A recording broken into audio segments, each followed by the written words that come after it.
Thank you for attending Mandatory Minimums and Trial Penalties as Weapons in the Drug War. The event is part of the Understanding Drug Sentencing Symposium, organized by the Drug Enforcement and Policy Center at The Ohio State University Moritz College of Law and the Academy for Justice at Arizona State University Sandra Day O'Connor College of Law, with help from Professor Mark Hostetler at University of St. Thomas Law School and Dean Jelani Jefferson Exum at University of Detroit Mercy Law School. Please note that if you are hoping to attend the Menard Family Lecture at 12:30 p.m. or any of the other events today, you will need to register for them separately. Before we begin, we have just a few notes we'd like to share with you. First, to streamline the appearance of the event today, we suggest that you hide non-video participants. To do that, click on the three dots at the top right corner of any participant box that has their video off and click Hide Non-Video Participants. Second, we want to draw your attention to the Q&A function at the bottom of the Zoom window. You may submit questions at any time during the presentation. Third, please note that auto-generated transcription has been enabled for the event. To change how you view the automated transcription or to hide it, click Live Transcript in the menu at the bottom of your Zoom window. Finally, this event is being recorded. The recording will be made available on the event page and social media channels as soon as possible after the event. Follow us at OSU Law DEPC to stay up to date on our research programming and future events. Thank you again for joining us, and we hope you enjoy the event. Doug? Thank you so much, Holly, and thanks to everybody for, in some cases, getting up very early to join us. Very excited. I am Doug Berman. I'm a professor here at The Ohio State University Moritz College of Law and also the faculty director of the Drug Enforcement and Policy Center. And I actually want to start because this is the first panel of the Understanding Drug Sentencing and its Contribution to Mass Punishment Conference with some thanks and some overview for the entire conference. And then I'll turn to welcoming and introducing our panelists for this exciting first panel. Starting with the thanks, the other faculty organizers who also will be moderating panels later today and tomorrow: Valena Beatty, Professor of Law and Deputy Director for the Academy for Justice at Arizona State, Dean Jelani Jefferson Exum, Dean and Philip J. McElroy, Professor of Law at the University of Detroit Mercy, and then Mark Hostetler, Professor, and Robert and Marion Short, Distinguished Chair in Law at the University of St. Thomas Law School. Got all those titles out, but I just know them as Valena, Jelani, and Mark, and I'm so grateful for the work they've done in helping to organize this terrific conference. Also want a huge thank you to the Academy for Justice and everybody at DEPC, with extra thanks to Holly Griffin, who you just heard from, and also Yana Herdnova, who have been doing incredible work with the kind of infrastructure of this event. Some of you may know the event has been pushed back twice and then had to get moved online because of the pandemic. And the entire organizing team I just spoke about has been amazingly capable at being a lot less grumpy than me about all of that. And so grateful for their help and working through the associated challenges. Also want to say thanks to all of the conference participants, today's panel and beyond. Part of the group has already done their job to speak because we had over 24 authors who contributed to the research workshop that was originally going to be, sort of part of a live event, but because of the publication schedules, we actually moved that up and we did an online research workshop this past June. The research papers were just spectacular, and they are in production now. You should have an eye out for the next issue of the Federal Sentencing Reporter, and then the spring 2020 issue of the Ohio State Journal of Criminal Law. There was so much great work. It's filling up 2 journal publications. They're both terrific, and I highly recommend the work that you can find there. Now I want to turn to kind of my own role in thinking about and being a part of planning this conference. And I got to really speak sort of personally here, in part because it really does go back to my very early days as a lawyer and law clerk. I've really been following sentencing law closely for now the better part of 3 decades, which is itself hard to believe. And it really started my very first day on my very first job as a lawyer, which was as a law clerk to then Chief Judge John O. Newman of the Second Circuit way back in 1993. The very first case I had as a law clerk involved a young woman. Her name was Caroline Ekwuno, who picked up at JFK Airport a drug courier who was working as an informant, and he had a briefcase that just happened to have 1.013 kilograms of heroin in it. And those of you familiar with federal drug law and mandatory minimums that's the setup for this panel, know how significant it was that the government decided to put 1.013 kilograms of heroin in the briefcase. It meant that she was subject to a mandatory minimum of 10 years. Amazingly, the late, great Judge Jack Weinstein tried to find a way to avoid a 10-year mandatory minimum, only giving her a 5-year mandatory minimum, but the Second Circuit interpreted the law to preclude that. And I was involved in sort of trying to think through how could our system be this way? And of course, 30 years later, it's gotten better in some respects, but certainly not better enough. I would suspect our panelists today and throughout the conference will talk about. More broadly, thinking about just focusing on drug sentencing for a 2-day conference, it's driven by my sense that as hard as sentencing is, and it's always a very challenging endeavor, we'll hear from judges throughout the conference who will talk about how hard sentencing is, but it always seems like sentencing gets especially dysfunctional when we're talking about drug cases. I'm sort of thinking about those of you old enough to remember that infamous PSA, this is your brain on drugs. Sometimes I think it's, this is sentencing and this is sentencing on drugs, and it's especially ugly.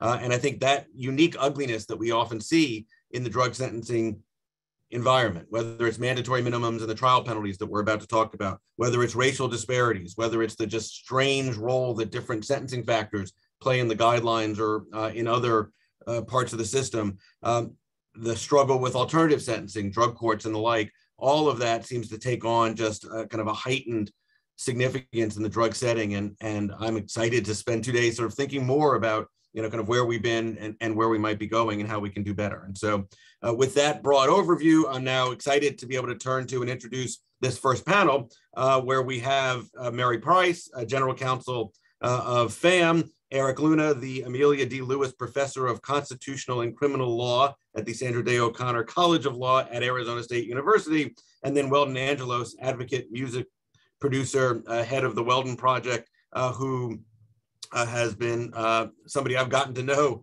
through the reality of the ugliness of our system. And I've asked each of them, starting with Mary, to give 10 minutes of kind of an overview. I did a short introduction because I hope they'll talk about kind of their history working on these sets of issues, and then we can get into the specifics of mandatory minimums and the trial penalty, which of course many folks are aware of and are concerned about across the range of sentencing cases, but that again, I think in the context of drug sentencing are particularly pernicious and have all sorts of perverse dynamics to it. And so with that, Mary, thank you again for joining us, and I'll shut my camera down and give you the floor for some time, and then we'll move on to Eric and Weldon. Thank you so much. It's wonderful to be here.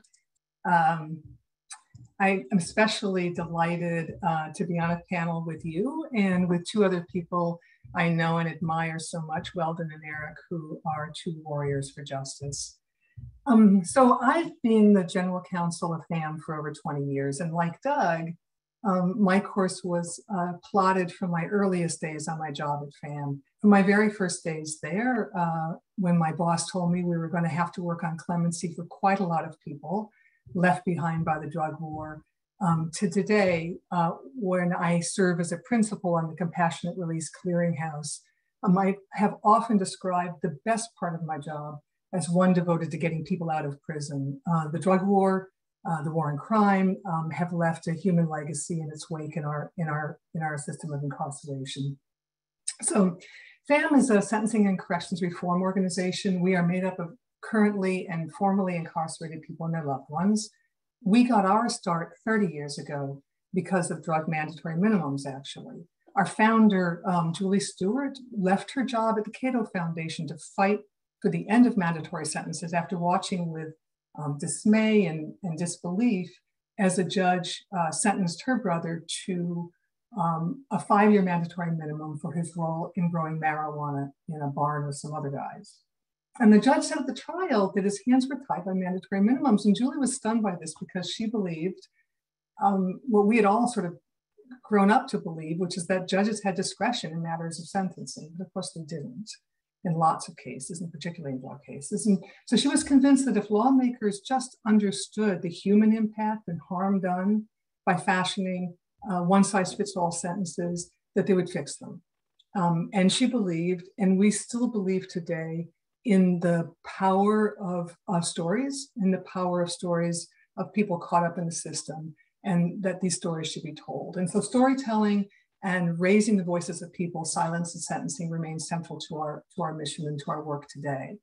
So among the many things that we work on, we do aim to restore and preserve judicial discretion. So the judges have the ability to sentence people as individuals, taking into account the facts and the circumstances of the case and the history and characteristics of the person before them, and then to be able to impose a sentence that's no longer than required to meet the purposes of sentencing.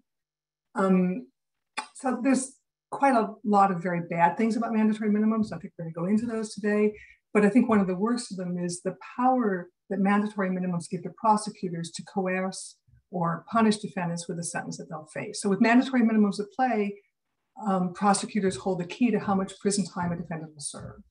And when lawmakers remove discretion from judges, they hand that power to prosecutors. Judge Gertner, who you can hear from later today, talks about discretion as hydraulic. It moves from one place to another to find its level. This is because prosecutors control the charges they bring, the enticements, the enhancements that they notice. So when we talk about a trial penalty, we're talking about how prosecutors use their discretion that they get from lawmakers to plot the course of a criminal proceeding. And so I think plea bargaining using the trial penalty is unseemly. It does significant harm to people, and it also cheapens and distorts our criminal justice system. And it's the criminal justice system equivalent of a shakedown, right? It's extortion, not a bargain. So I'm really, really glad to be on this panel and that we are going to be able to talk about that today. Thanks, Mary, and setting the tone in terms of your background and your work. Eric, I know your camera may not be working, but you can give us some account, among other things. I'm happy to sort of plug, that's why I wanted you on this panel, the work you did for the Academy of Justice Reforming Criminal Law volume, focused on mandatory minimums, and I think taking down all of the basic arguments that are put forward for them and explaining why they don't hold up. I can't expect you to give the whole chapter here, but I'm eager to hear your take on, both how you got focused on this and how we should be thinking about the challenges they create. Thanks, Doug. Yeah, absolutely. Happy to do that. Sorry about the camera. The picture you see, that's me from many years ago. I haven't looked that good in a long time. It's great to be here on this panel with my old friends, Mary and Weldon, and to be talking about this issue with my dear friend Doug. As Doug mentioned, I have had an ongoing concern about mandatory minimum sentences throughout my career. I've also had a concern about the drug war and the substantive criminal law effects that the drug war has had. What we're talking about today is really that intersection between those two areas. The substantive policy about what we criminalize, and then the procedural-ish question of who sentences, what amount of discretion that sentencer has, and Mary touched upon that. As a matter of kind of background information, just for those who may not be fully educated on mandatory minimums, the basic idea here is that a mandatory minimum sets a minimum term of a sentence, a jail term or prison term, should a given individual meet certain basic criteria. And sometimes they're pretty formulaic. You just need A plus B and you get the sentence C. And the key thing about these mandatory minimums is that the judge does not have the discretion to go below that sentence, whatever that baseline sentence is, unless they're willing to declare that sentence unconstitutional. And for a variety of reasons, courts are loath to do so.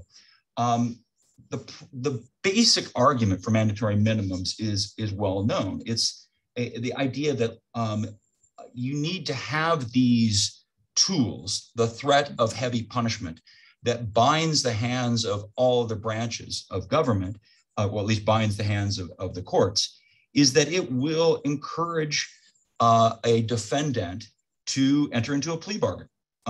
And in reality, that's pretty standard, given that at least 90% of all prosecutions end in guilty plea.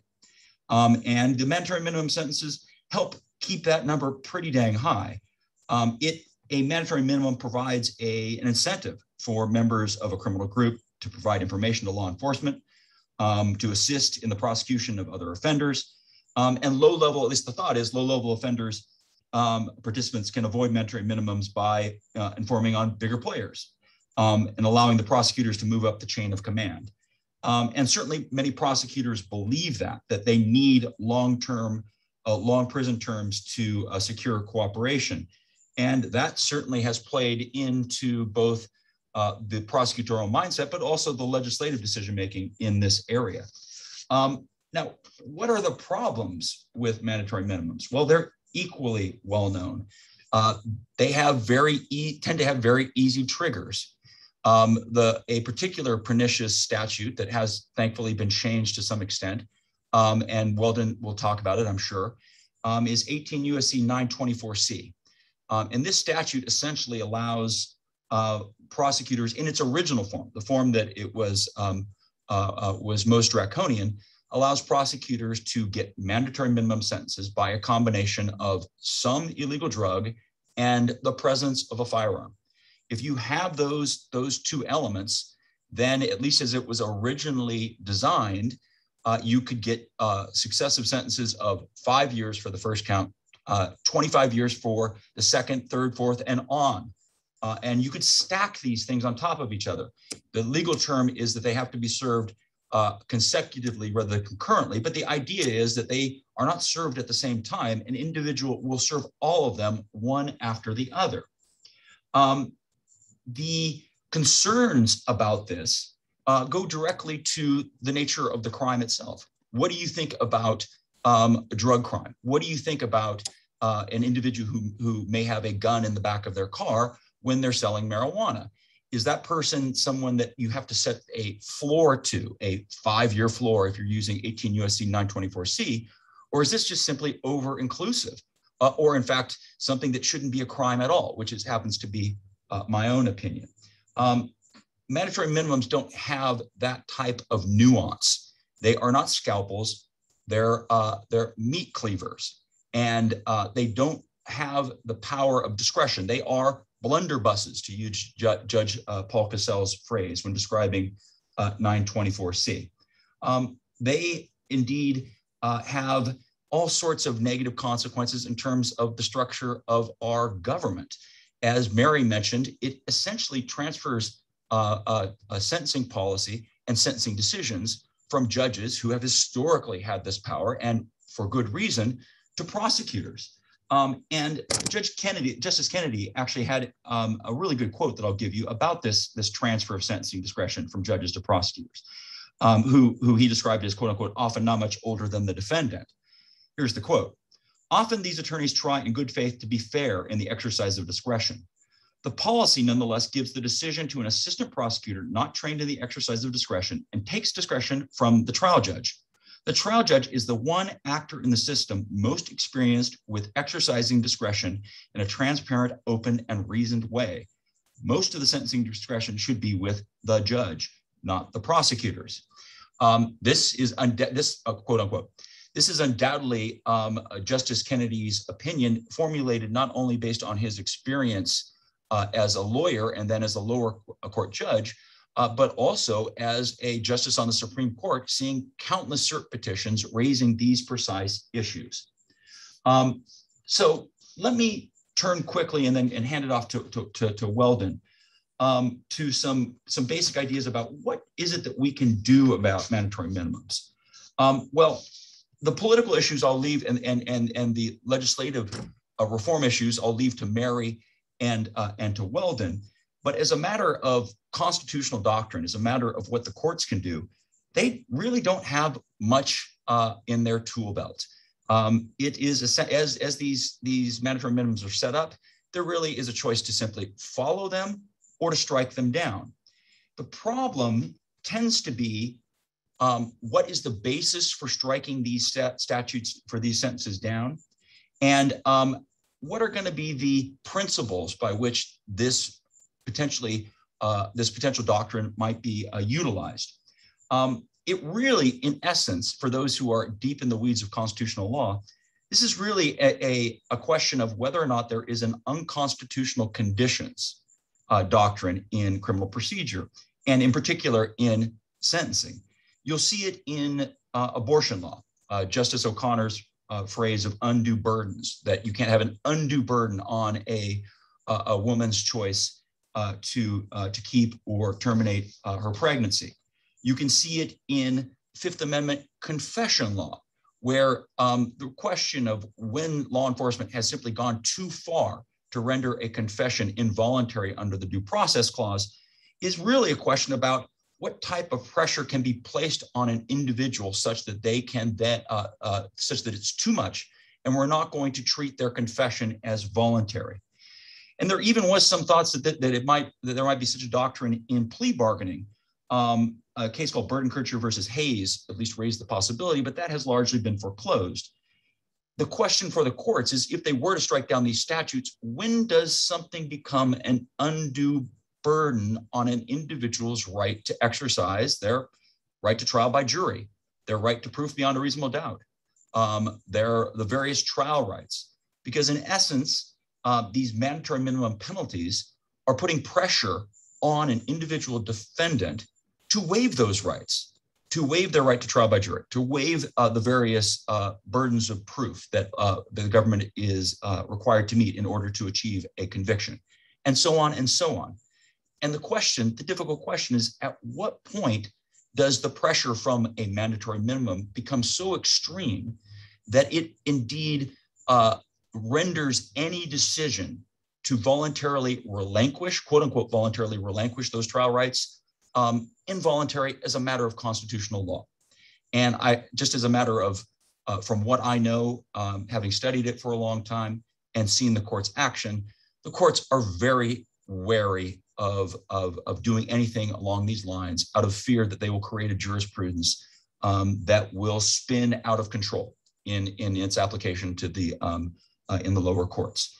I personally think that we should be exploring this doctrine, but I also understand why the courts have been wary.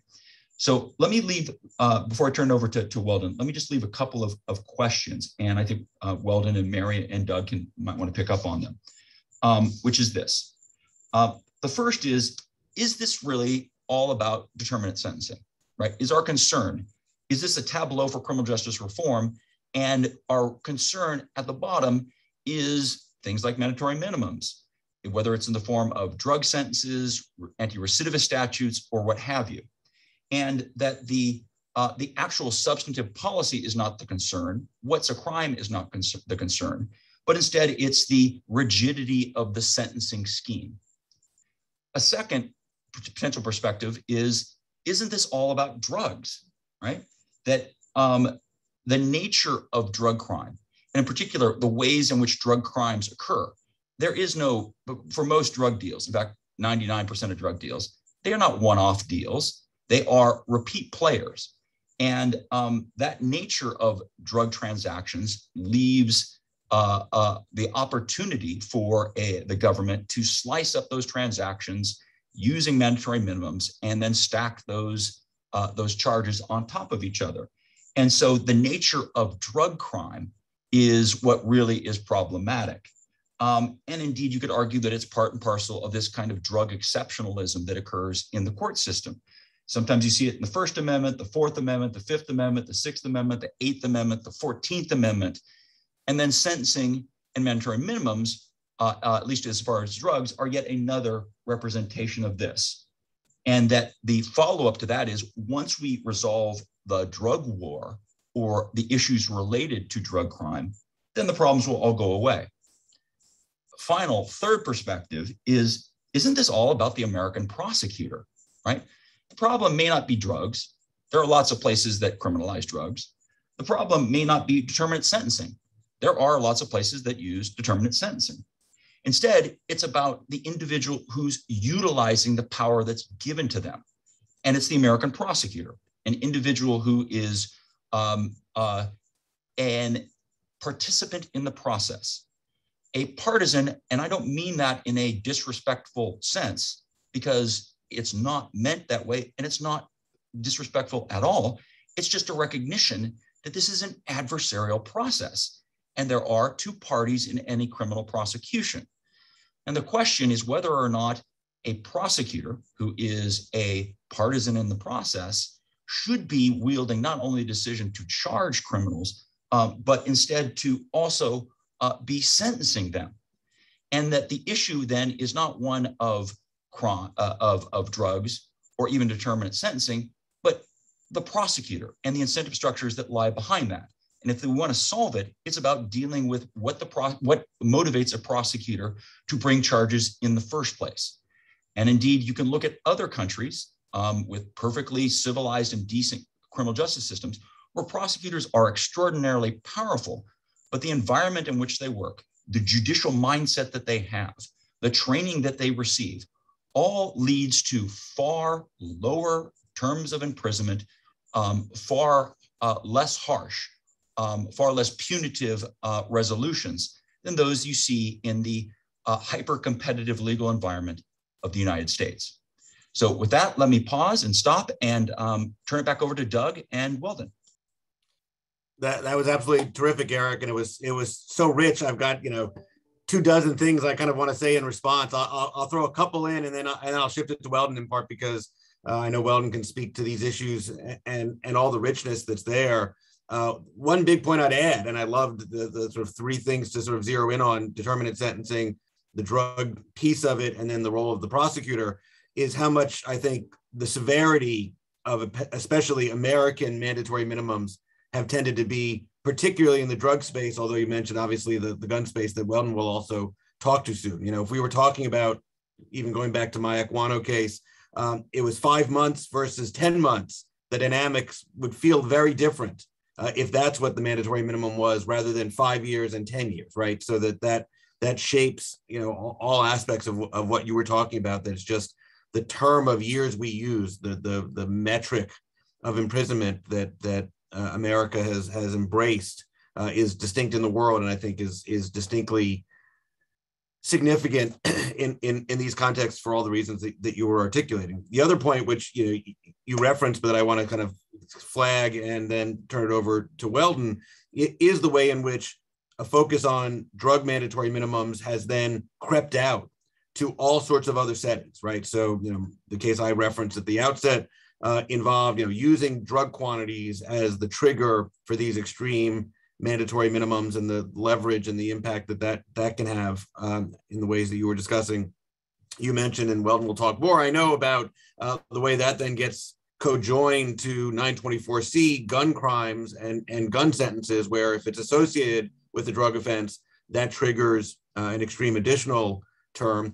And then I don't want us to lose sight either of the role in which drug criminal history can then lead to excessive mandatory minimums for all sorts of other things as well, right? That 3 strikes and you're out laws, both at the state level and versions of that at the federal level. The Supreme Court just earlier this week was hearing an Armed Career Criminal Act case, which just gets a 15-year mandatory minimum triggered simply for illegal possession of a gun if you've got the wrong prior criminal history, and drugs can kick that in as well. And so the way in which these mandatory minimums not only became tools of the drug war, but then laid kind of a foundation for extreme punishment in other ways is something that I always reflect on. And I will introduce Weldon now as sort of the poster child. Technically, as I recall, Weldon, and I know this from full disclosure, helping you out a little bit on a 2255 motion, you only got 1 day on your drug charges, but it was because of the 924Cs that were with that you became in some respects the poster child for the harms of mandatory minimums and the way in which those functioned. And so I hope you feel comfortable not just telling your backstory, but also the work that you've now been doing to try to reform this system across a number of dimensions. Absolutely. Thank you, Doug. As you know, my journey in the criminal justice system began in the early 2000s. I was an up-and-coming music producer, had an amazing career opportunity, but I was also selling small amounts of marijuana on the side to help pay the bills until my music venture stabilized. And, I kind of put the crosshairs on me by, working with big people in the music industry like Snoop Dogg, which was not really seen in my hometown of Salt Lake City. And so local authorities, they thought something nefarious was going on between me and Snoop Dogg and all these rappers. And so they hired a confidential informant who was facing his own charges to come see what we were doing. And he purchased small amounts of cannabis on 3 occasions, $300. And these 3 occasions, nothing exceptional happened. He came in, met, grabbed the cannabis and left. 6 months later, I get arrested. They raid my house. They find that I own a legal firearm. It turns it into, now, instead of a small marijuana case, now I'm facing armed drug trafficking charges. And what's interesting about this situation is during the transactions, the detectives, they documented everything that happened during these control buys. They debriefed the informant. They wrote down everything they saw. There was never a mention of a firearm in any police report, in the surveillance photos. And when I was arrested with a firearm, they amended the police reports and added, for the first time, an allegation of a firearm being present during the marijuana transactions. So what would have been probably a few months in the county jail turned into a mandatory 55-year sentence. And, some months later, the prosecutors offered a plea deal. And the plea deal was for 16 years for one 924C count, which is the marijuana charge and having possessed a firearm during the marijuana charge, which only carried a 5-year mandatory minimum and maybe a month for the $300 worth of cannabis. But they wanted me to accept a 16-year sentence, so essentially an 11-year enhancement, because they believed that they could, convict me on 100 years worth of mandatory minimums. They superseded my indictment twice. They broke these transactions up into a 20-count indictment.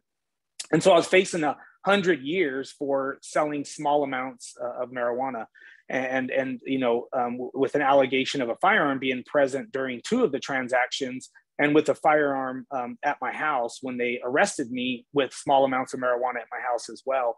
And so the 16-year plea offer to me, it put me in a crazy position because, for one, I can't accept that a 16-year sentence is just for a $300 marijuana sale.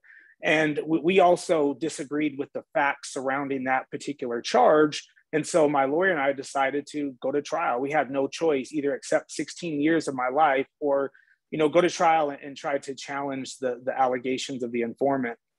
We went to trial and we were ultimately unsuccessful on most of the counts. I won, I think, 2 924C counts. They charged me with 5 total 924Cs, where I would have been away for 105 years on those charges alone. And so we lost 16 counts, and that included 3 924Cs, which added up a total of 55 years. And it's mandatory. The judge had no discretion. And so after trial, my attorney looked at me and said, that's 55 years. And me never having been involved in the criminal justice system, never hearing anything about the federal system, and having, peers and friends commit more serious crimes on the state level and getting way less time. One of the guys I went to school with ended up killing someone over a parking stall, and he got 8 years. So, and then another guy robbed a bank and got 5. And so I'm thinking, I sold some weed and I own a legal firearm. And what's interesting is the marijuana's illegality criminalized my legal gun possession. And so I had no interaction with the federal criminal justice system, did not think that this is possible in America, that you can actually go to prison for 55 years for $1,000 worth of marijuana. And so after trial, reality sank in, and I realized this is real. This is what's been happening, to our criminal justice system. But one thing that gave me hope is a few months after my conviction, my judge did something very unique. He issued an order asking the prosecutors to justify these sentences and asked whether or not these are consistent with the 8th Amendment to the Constitution. And so that shocked me because, my judge was a very conservative, tough on crime George W. Bush appointee. And so when he questioned the constitutionality of these sentences, it was the first time this had ever been done. And that's when Families Against Mandatory Minimums, and Mary Price and Julie Stewart got involved. And it sort of, sent shockwaves to the criminal justice world.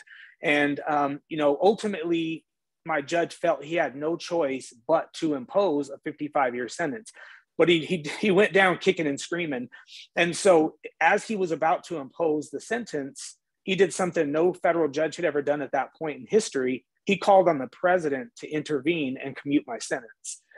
And that shocked me. And so while I'm dealing with the shock of hearing him say, I have no choice but to impose a 55-year sentence, hearing him call on the president of the United States to intervene and calling my sentence cruel, unjust, and irrational. Mind you, this is a Federalist Society judge who, fought to overturn Miranda. He was against the exclusionary rule.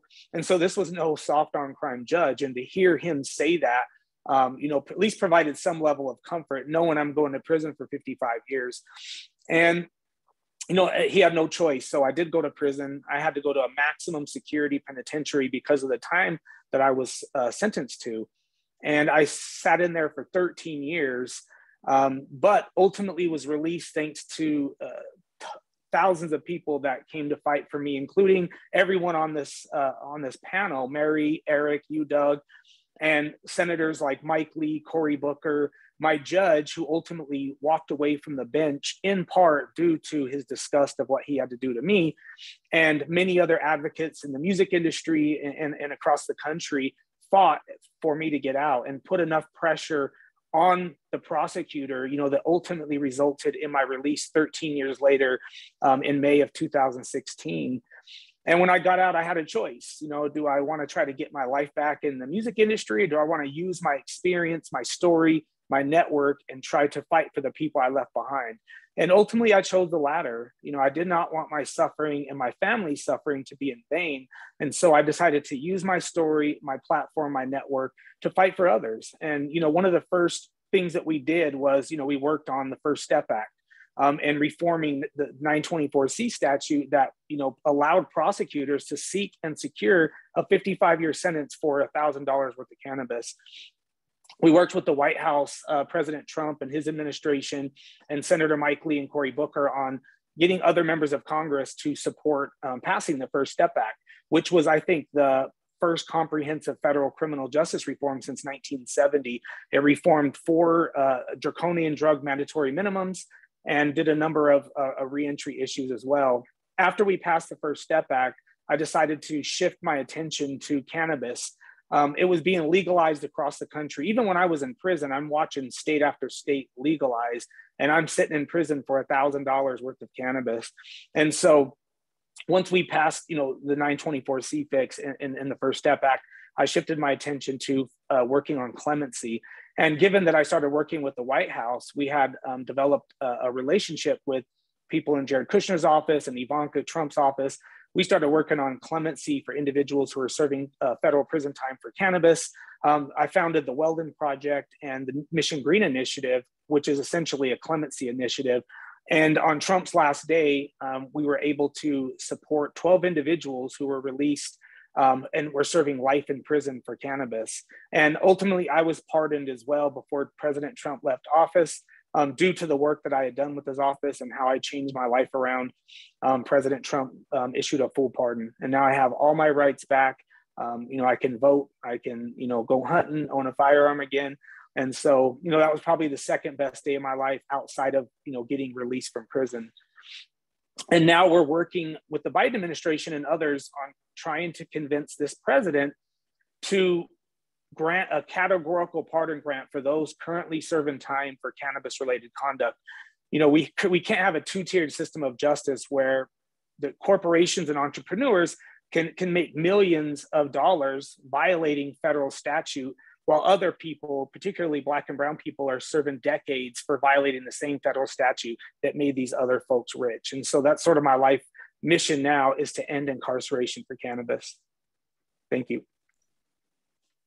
Thank you so much, Weldon. I know your story, and yet still hearing you tell it, it makes me almost misty, because it's just an incredible tale, and the work that you're doing and the positivity that I know you have to sort of give back in the wake of that is so important. And Mary, I'm gonna turn to you now, and Weldon, I noticed there's a Q&A asking about forfeiture that maybe you can respond to while I turn my attention to Mary, because I know I'd love to hear your perspective, Mary, on some of the constitutional and legal themes that were developed a little bit, part of the backstory of Weldon's situation and what Judge Casale felt he couldn't do under the Eighth Amendment.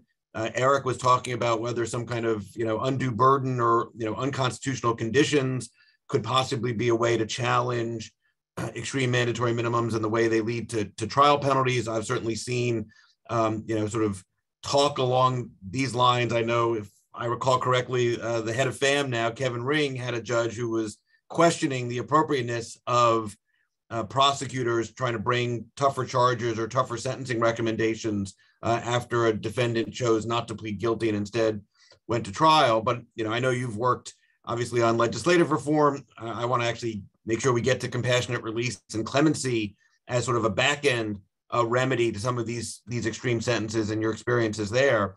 But I'm wondering, and maybe I'll give my version of it, I've kind of given up on the idea that there are viable, constitutional claims, but I'm not sure that's entirely right. And certainly, whether it's Weldon's experience with Judge Casale, a tough on crime judge, but who in a particular setting, maybe it was the drugs, maybe it was the extremeness of the mandatory minimums, at least struggled with the constitutional permissibility of what he felt he was legally obliged to do. Certainly, we've seen relatively new Justice Gorsuch, talk, about the right to trial and other things in a way that, might lead us to hope he would be open to some creative arguments here. But, you've thought of this a long time as well. And I'm just curious if you think fundamentally the courts are not going to develop any doctrines, certainly constitutional doctrines, to remedy these problems. We have to turn to Congress. We have to turn to the executive. They're the branches that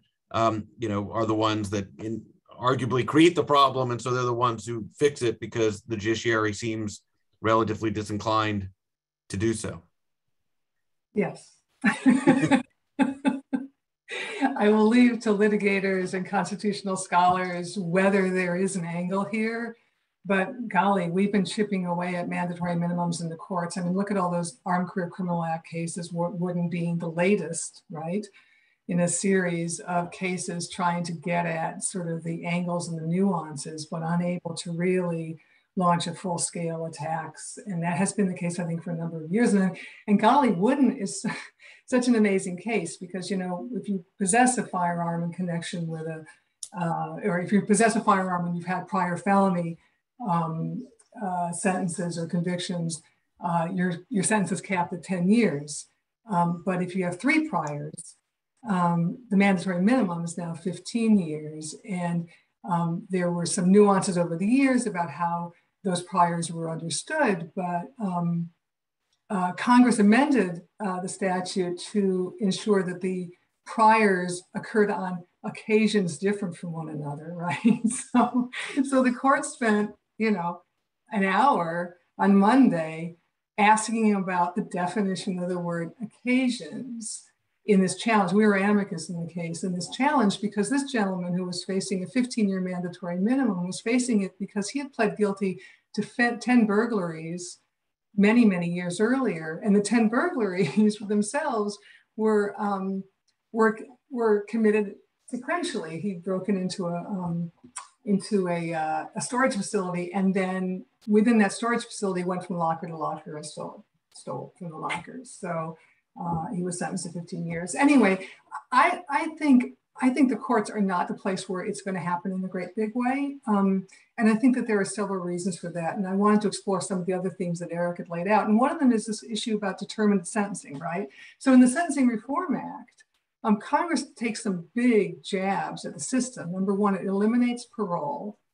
And it slashes the award of good time. And then it also makes sure that individuals who are sentenced are going to serve the time that they were sentenced to. So they basically strictly limit the ability of the courts to go back and look at a sentence once it's been finalized, except in a very small number of circumstances. And one of them is, you just alluded to, Doug, is when an individual develops extraordinary and compelling reasons.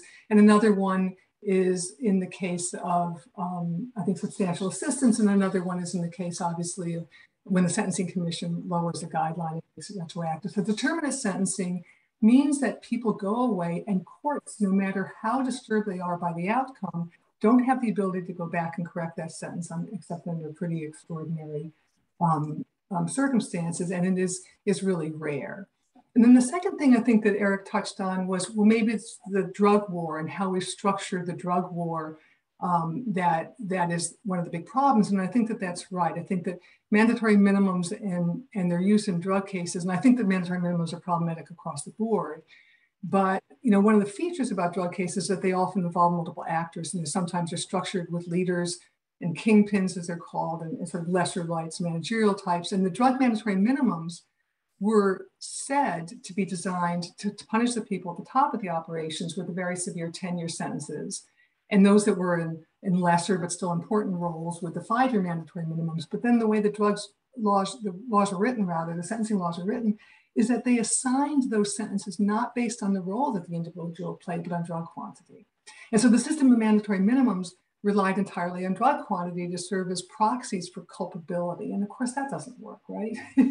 Defendants at a very low level of a drug operation would be charged with a quantity of drugs they were found with, something that Doug talked about earlier, or that it was believed they handled even. And that's a quantity that they didn't control, a quantity they didn't particularly benefit from. And these were, these mules and hand-to-hand distributors and girlfriends were looking at kingpin-sized sentences based solely on quantity. And it's interesting because back in 2003, the Department of Justice recognized the power they had. And in 2003, the DOJ went to a hearing in Congress and argued that they needed more mandatory minimums so that they could move effectively up the chain of supply and use lesser distributors to prosecute larger dealers. Well, that's, the small fry often have little or no information, as we talked about earlier, may not even know who the leader is. So it's not unusual to see these bottom feeders get sentences that were reserved for kingpins, and then kingpins to get lower sentences because they got to cooperate against their underlings. And then I think the third point was the power of prosecutors. And I also think, I think all of those things weigh in. Prosecutors have, as we talked about earlier, this power to use the trial penalty to coerce or to punish. And, that is a power that is extremely destructive, I think. And it isn't only in the case of mandatory minimums. Doug, as you pointed out, sentences under the guidelines for economic crimes can be extraordinarily high. They can be driven up very quickly, and those aren't mandatory. Prosecutors often threaten white-collar defendants like my former boss, or my current boss rather, Kevin, by saying that unless they plead guilty or cooperate, the government's going to seek every enhancement in the guideline manual. Kevin was threatened with 20 years or more if he didn't plead and cooperate, but he refused because the government wanted him to testify against other people, and what they wanted him to say was simply not true. And he wasn't going to lie. So he went to trial twice before being convicted of honest services fraud. Now, he had the means to fight the government, and that's something many people don't have, and so that you find them cave into this. So even a cooperation dependent on mandatory minimums, we really want a system that entices people to turn over other people who may in fact be innocent, or that punishes people so severely when they insist that the government be put to its test. Yeah, wonderful comments, Mary, and your comments about the Wooden case in the Supreme Court reminded me, and it's really something to emphasize in this context. Again, I think in the drug setting, it's particularly pernicious how it ends up being a bunch of seemingly legally arbitrary determinations that are driving these cliffs that mandatory minimums create and the severity levels, right? So how you define occasion doesn't change at all what Mr. Wooden did or how we're approaching it, and yet at least 5 years, probably more, is turning on what a bunch of lawyers are trying to figure out this word might mean, against the backdrop of Congress not making it particularly clear. Obviously, in some other settings, some of you may know, led to a vagueness challenge. So there is, that was a constitutionally unexpected turn of events, but a pretty darn significant one. Again, we've been talking a lot about quantities, whether Mrs. Equano had 0.998 kilograms of heroin or 1.013, it was inconsequential to her behavior, but made a 5-year difference again, because we have these triggers that, have very little to do with actual offense behavior and have everything to do with sort of how the case gets processed and gets back to Eric's point about sort of the power of prosecutors and the role they play in in being influenced by, those rules. I'm wondering, and I partially this is based on one of the comments in the Q&A, and maybe this is for you, Eric, to jump back in if you might. Do you think there's any hope? And I think we've actually seen a little coming out of some litigation in Chicago by University of Chicago folks.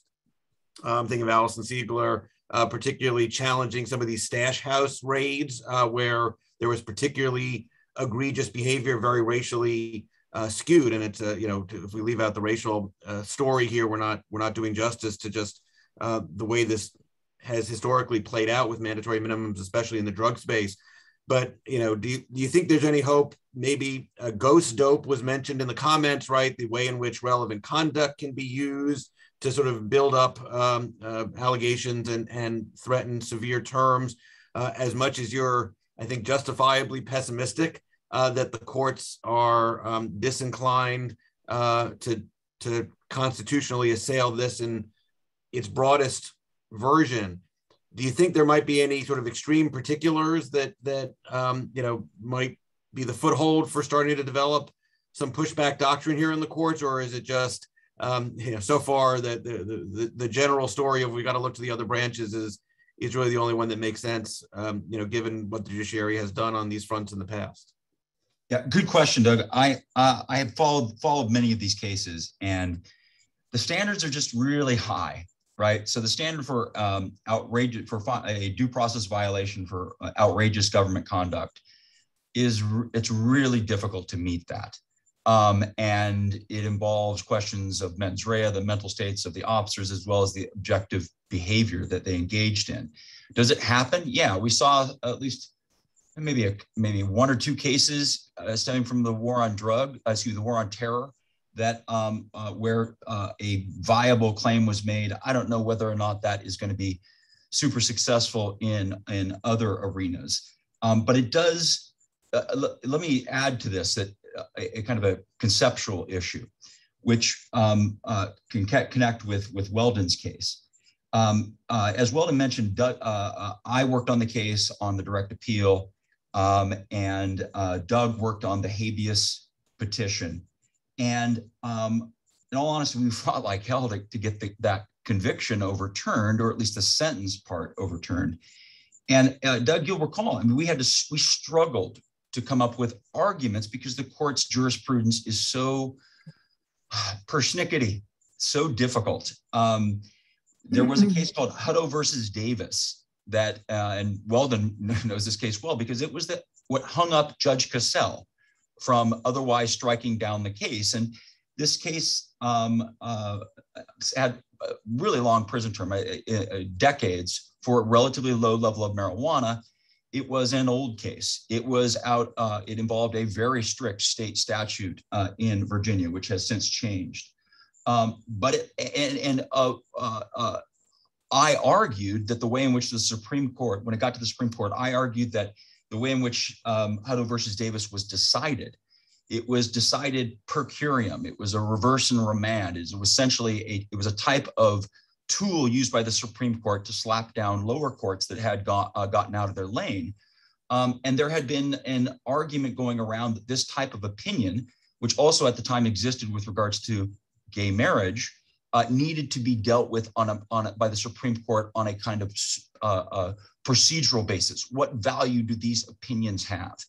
And because I knew that I couldn't fight, even though we did fight on straight Eighth Amendment grounds, because the jurisprudence is so tight, we made this additional argument. Now, ultimately it failed, but it was a recognition that a direct approach on these issues wasn't likely to succeed. And given that the Supreme Court takes up terms of imprisonment cases about once a decade, and it already upheld a couple of very bad 3 strikes sentences. And you turn to what your efforts, right, Doug, on habeas to bring up Heller and the Second Amendment as a potential basis on which to strike down the statute, right? And that was a great argument, but ultimately didn't succeed. But it was a recognition that the straight way, that the problem is the sentence is too damn long, right? That we had to find these other vectors to try to challenge it, right? It reminds me a little bit, the analogy is to the way in which the sentencing guidelines were ultimately struck down. It was through the Sixth Amendment, but that was kind of a backdoor way to do it, right? It was through jury trial rights. But the problem wasn't necessarily the jury trial. It was the fact that these mechanical guidelines ended up producing mechanical sentences, and the judges, at least as it had been interpreted, had no discretion to deviate from them. It wasn't a jury trial question. It was a question about separation of powers and the authority that trial judges have to come up with appropriate sentences. But the way it got struck down was through this backdoor of the Sixth Amendment. So I don't know what to do about in these situations where I would, of course, want to take on the statute directly, and yet those avenues are foreclosed because the Supreme Court has such a tight jurisprudence in, among other things, the Eighth Amendment. Yeah, and let me add one last thing, Doug. Weldon's case brings up this potential problem in drug cases with mandatory minimums, wrongful convictions, right? This is the possibility that given the very simple predicates that trigger these things, that you have an informant just say there was a gun, right? And it's not true, but that does it. That's enough. And it's kind of the converse of a problem that had been recognized decades earlier, at least initially by Stephen Schulhofer, which is there was a tendency to swallow the gun, right? To pretend like the gun didn't exist when it did exist, right? So there is this elaborate kabuki theater with decades on the line, and that's very, very problematic. So let me stop. I hear you, and I think that was exactly, the disconcerting, court-facing answer I expected, because I share that kind of frustration, or at least sadness, that we haven't seen courts sort of step up to address these issues. Though I'll now be inclined to try to turn us positive in our last 15 minutes or so, and I'm gonna turn to you, Weldon, as I sort of set this up. At the same time that we haven't seen courts push back in any significant way, at least directly, one might still be inclined to say the arc of the sentencing universe is long, but it bends towards not so much injustice, and that bad butchering of the great MLK quote is driven by thinking, well, gee, we did get, in the 94 crime bill, the statutory safety valve, and that's been very important for low-level offenders throughout, the next 3 decades.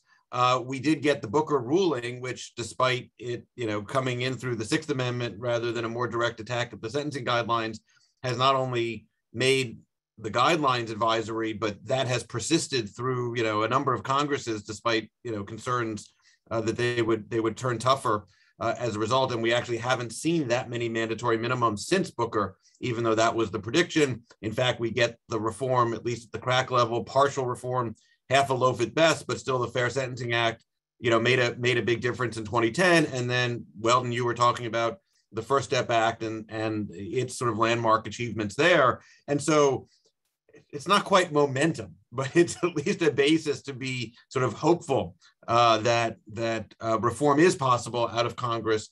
And we could even speak to the executive branch as well. I saw in the Q&A a very informed researcher saying we got the Holder memo in 2010 that gave prosecutors more discretion under their internal rules not to pursue the toughest mandatory minimums, and that seemed to make a difference in practice. The Sentencing Commission's data suggests that as well, and that perhaps Attorney General Garland will speak to that. I'll have the chance to talk to former Attorney General Holder about his work in the upcoming Menard Lecture panel next. But Weldon, you're, I sense, doing work on the Hill on cannabis reform, but obviously people, I suspect, talk to you about your sentencing experience as well. Are you optimistic? It's hard to imagine anybody is optimistic about the current Congress about anything as we face a fiscal cliff or whatever the debt limit is all about. But at least if you focus on criminal justice reform, it seems like there's movement, there's momentum, there's, I think, limited basis to be optimistic that we'll get massive reform, but maybe we'll keep chipping away, and maybe particularly drug mandatory minimums and the trial penalty is something that could be sort of bipartisan interest in working on. Or am I just being way too hopeful because I'm a long way from inside the Beltway? And you've been talking to folks on the Hill, at least about cannabis reform and others. I'm wondering if your take is rather than worry about the courts, just focusing on advocacy in Congress. And Mary, we'll hear from you as well, because you advocate. I think you actually are inside the Beltway, and so I'd love to get your perspective on this as well. But go ahead, Weldon. Yeah, I'm definitely optimistic. We're starting to see more and more Republicans take up this issue and support reform in our criminal justice system. I am not as optimistic that a lot's going to happen now, especially on cannabis reform, although we're seeing a lot of activity on the Republican side. We recently launched the Cannabis Freedom Alliance with the Koch Network, Americans for Prosperity, Reason Foundation, Law Enforcement Action Partnership, and others, in order to educate and engage Republicans on cannabis reform. And we are preparing to introduce legislation that would sort of serve as the compromise bill to Cory Booker's, which has improved criminal justice provisions that I think would deal with this this issue with the states and the federal system on marijuana. And so I'm hopeful that we can get some kind of cannabis reform in the next couple years. It's just not going to happen this year. Mary, you got thoughts on how we're doing on the Hill these days? Always. I agree. I'm not sure I'm quite as optimistic, but I don't think we ever leave a stone unturned. We can't. We have to go after everything we can. Right now, there are a number of bills in Congress that touch some of these issues. The most promising one, the one that's gotten farthest, is the Equal Act, which would equalize the penalties between the quantity measures between crack and powdered cocaine, which are currently at 18-1, and that was the reform from the Fair Sentencing Act. A nice feature about that particular piece of legislation, going back to determinate sentencing, is that the changes would be made retroactive, so that individuals go back. Were the legislation passed, individuals could go back to court and ask for a reduction in their sentence to match the sentence they would otherwise have received. So that made it out of the House with overwhelming majority, including lots of Republicans. So I agree with Weldon that there is, over the years, we have seen more and more bipartisanship, but we're also in a really tough period right now, tough partisan period right now, and a rise in crime, at least a lot of publicity about increased homicide rates and other things. So I think that we are going to be fighting an uphill battle, maybe for a long time. And so we have to be optimistic and continue to fight, but also be realistic. But I'll also just very quickly mention that there are other places to fight as well. We've talked about the courts at length, but also don't forget about the Justice Department. And you're going to be talking with former Attorney General Eric Holder later on today, who directed prosecutors not to charge drug mandatory minimums in certain circumstances, and directed prosecutors not to use the trial penalty in certain circumstances. And I think that kind of direction can make a big difference, as you pointed out. Right now, I think the leadership in the department is looking at different options for charging memos, and it's certainly an area of advocacy. And also there's just using all the tools at one's disposal to push the issues forward, for example, for the Sentencing Commission. And right now there's not a Sentencing Commission, and so the use of compassionate release and that statute has been very expansive. We started out with 20 people a year getting compassionate release, and after the First Step Act and up till today, during the pandemic, 3,600 people have been released. Well, that statute's being used for other purposes as well, including second look sentencing and maybe even helping some people out on home confinement. So I think we just have to be super creative and have lots of tools in our toolkit and push all of those things forward. Great. I'm actually going to finish up. I'll keep you up, Mary, to talk a little bit more about compassionate release and clemency in a minute, especially because sort of one last theme that I want to emphasize in this context, and I think is a particular challenge for advocates and others, eager to build reform going forward, is whether you should sort of look for the smaller, perhaps lower hanging fruit, and I think particularly in the mandatory minimum context about safety valve, where it was only for drug offenses, right? We still don't have a broad safety valve that applies to other mandatory minimums. It's only for the drug offenses because that was politically viable at the time, and that's where it gets stuck.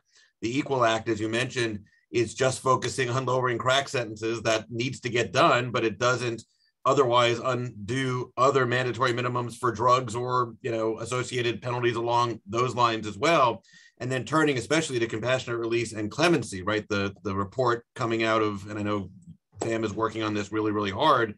The reports coming out of the White House seem to be that they're looking to do some kind of clemency for that home confinement cohort, the folks who were sent home early as low risk under the CARES Act during the pandemic, but that, again, the focus is let's just do the drug cases. Let's just look at those individuals, and only if they have a certain limited amount of time left, rather than being as expansive in a vision here that would seem to be justified, which is these are folks who have been home now for a year and a half, haven't caused any problems, and would seem to be at very low risk if they were all granted relief. And so I'll sort of wrap up, not only to encourage you to talk about your work in the context of clemency and compassionate release, and we'll turn to Weldon and Eric to finish on these themes as well, but especially to get a sense of, is there a challenge, maybe even a problem, when we build out a conference like this that just looks at drug cases and risks, you know, creating a category for relief that, you know,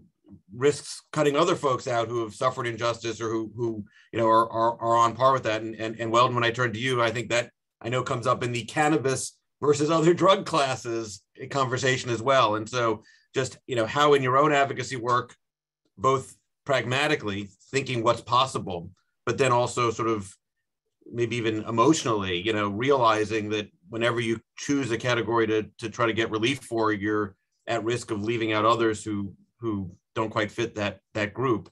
How do you work through that for clemency, for compassionate release, and all the work that you're doing? Yeah, absolutely. Well, you know, it does kind of create those problems, but, you know, the reason why we're focusing on cannabis as a category for clemency is because the federal government is not really charging marijuana cases as they used to, and they're allowing these MSOs, these big corporations, to profit and make millions, and they're violating federal statute just as those did that are currently in federal prison, because federal law does not recognize state marijuana laws. And so it's an injustice to allow that to continue while simultaneously keeping these individuals in there serving time for decades.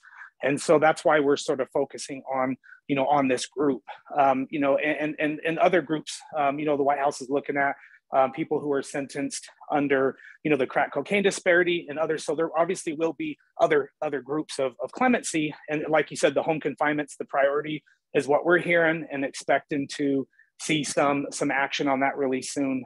But to me, I think the urgency of, you know, these cases, just given the state of, you know, marijuana laws, more and more states are going legal. And a lot of these individuals could not even be charged today due to changes to state law and federal law and policy.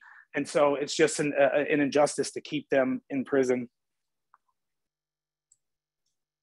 Mary, you want to jump in? You bet. I agree. It is always a dilemma when to fight, when to walk away, when to leave reform on the table because you're going to live to fight another day. And it's complicated how that calculus is made. Will we stand up and oppose a bill? Will we simply not support a bill? Will we go in, you know, with guns as it were blaring in support of it? It's, you know, there's a lot of politics involved in that. My sense is that over the years, little reforms have led to bigger ones. So it was in 2007 or 2008, Doug, you'll remember, and others, that the Sentencing Commission began to look at trying to do what it could do to help with crack cocaine mandatory minimums, which it believed were wrong. And so it did what it could do that was a minimum sort of thing, which was to reduce crack cocaine guidelines by 2 levels, and then made that change retroactive. And that was the beginning, in my view, that was the beginning of a series of reforms that lead to today, many years later, but still today, you know, this effort to both make the penalties the same and make that change retroactive. So, so small beginnings can lead to bigger, but it can be frustrating and exhausting. I mean, I started working on compassionate release in 2001, and the change in the statute didn't happen until 2018 in the First Step Act, right? And so I think legislative reform work is incredibly important. It takes a really long time, but as long as there are people who are left behind, we have to put the time in and we have to do it. And very quickly, if I have a second, about the home confinement. So there are a number of people who went home during COVID who were transferred by the Bureau of Prisons to home confinement, who were at risk of serious complications or death if they contracted the virus and were determined to be low level and at really good risk to just go to the community. And there were something in the neighborhood of 7,000 people who were released in this way. And there are a number that are still home. But at the end of the Trump administration, there was an Office of Legal Counsel memorandum that came out that said that anybody who wasn't within their sort of normal home confinement eligibility, which is about 6 months at the end of a sentence, would have to be returned to incarceration once the pandemic emergency is declared to be over.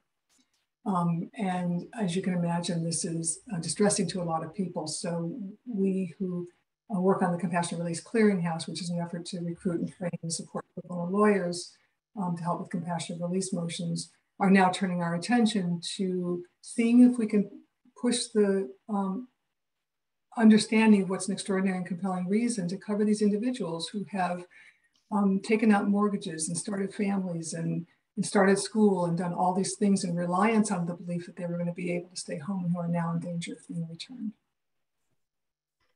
Thank you, Mary. And we're running out of time, but Eric, I want to not quite necessarily give you the last word, depending on what you're going to say, but you framed beautifully in your overview kind of the role of the American prosecutor, right? And that's something that probably more, in recent years than anything has been the subject of robust debate, particularly, at the local level, when we see this progressive prosecutor movement gaining steam and many prosecutorial elections becoming a focal point for advocates and seeing real change through that means. Obviously, at the federal level, we have appointed prosecutors, but Attorney General Garland is one who could possibly speak to these issues. One of the Q&As, highlighted again, and I think Mary spoke about it as well, the Holder memoranda about prosecutorial practices in the drug space and mandatory minimums more generally. I'm going to now, with only a couple minutes left, so not enough time, of course, kind of imagine a world in which Attorney General Garland, sends you an email and says, yeah, I'm with you. We are the most important ones. What should we do? Do you have kind of a vision, a wish list, a notion of how you could imagine the American prosecutor transform for the better, either from the top or from the bottom, however you see it? Good question, Doug. Let me speak specifically to drugs and to drug crime. I think the current status quo is untenable. I think a reversion to something that's like the regime that was under the Holder memo has to be taken on, given the current state of marijuana decriminalization and legalization across the country. We're currently in this very interesting but uncharted land of democratic experimentalism with regards to marijuana. And things are progressing very rapidly, as you know, and as you document, given your writing and your work with your center. It began first with medical marijuana, now it's recreational marijuana. The changes are occurring with regards to marijuana largely because of personal experience with the drug or having others who have had such experience. The new up to a half, if not more, of folks admit to having used the drug within their lifetime, as well as some empiricism showing that marijuana use is not criminogenic. It doesn't create crime in and of itself. Instead, the drug war is what creates the crime. And eventually, we're going to see, perhaps across the country, a regime where medical marijuana is allowed generally, and at least a large chunk of the states will allow recreational marijuana as well.